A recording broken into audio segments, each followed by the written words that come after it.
What's going on, guys? It's that detail guy, Walt. Today I'm going to talk about something that you may not experience all the time, or maybe you bought an older vehicle, or maybe you're fairly new to detail and you haven't experienced this yet, and that is single stage paints. The problem with single stage paint is it tends to oxidize over time and become chalky. It's kind of hard to see in the video right now, so I'll make sure to put a close-up picture of it right here so you can see what's going on.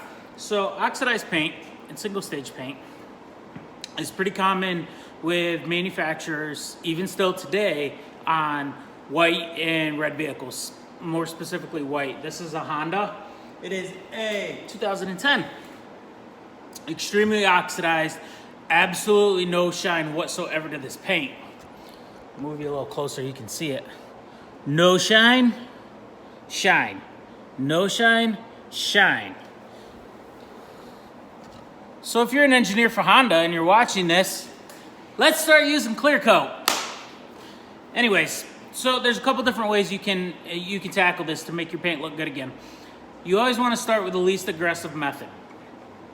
When I say that, I mean using a DA polisher, something like this, and a polishing product, something with oils in it. Usually it'll help kind of rejuvenate it a little bit, something like this.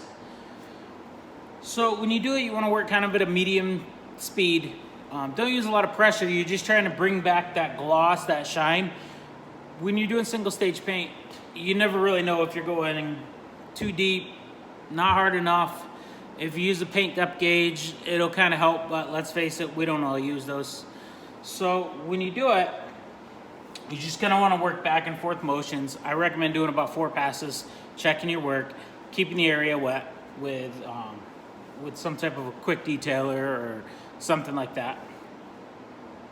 So we're gonna cut to it. We're gonna show you how we do it. We've already done our test spots.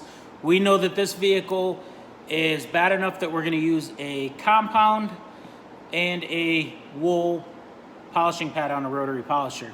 So we're gonna get pretty aggressive with it, but not as aggressive as we could. So that's what's gonna give us the shine. We're gonna show you how we do it. We're gonna run the speed at about 2,000 RPMs. You're gonna see the result, which is right here. Sorry, right here. And if you have any questions, feel free to reach out to us.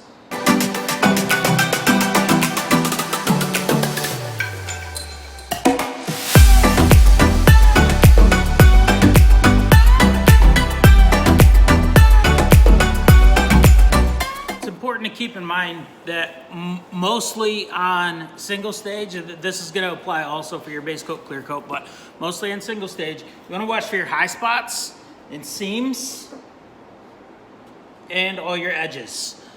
The paint's going to be thinner there, and you're going to risk burning through, which is another reason you want to do the least aggressive method and keep the paint hydrated, because what's happening when it's oxidized like this is it's all dried out. So when you use something with a lot of polishing oils and carriers, this is what I'm using on this particular vehicle. There's other options. This is another one we used on our test spot and we still got a really good result. It just wasn't giving us the same cut. You could try different various things. Just keep in mind your speed and your heat transfer when you're on those edges, more so than with clear coat. Typically with clear coat, you're gonna have a standard hardness on those areas, where the base coat clear coat, especially when it oxidizes, is going to do so at different points, which is why you'll see on the vehicle different areas are going to be more oxidized than others. It's just those different points the sun contacts more and it's ruining the paint.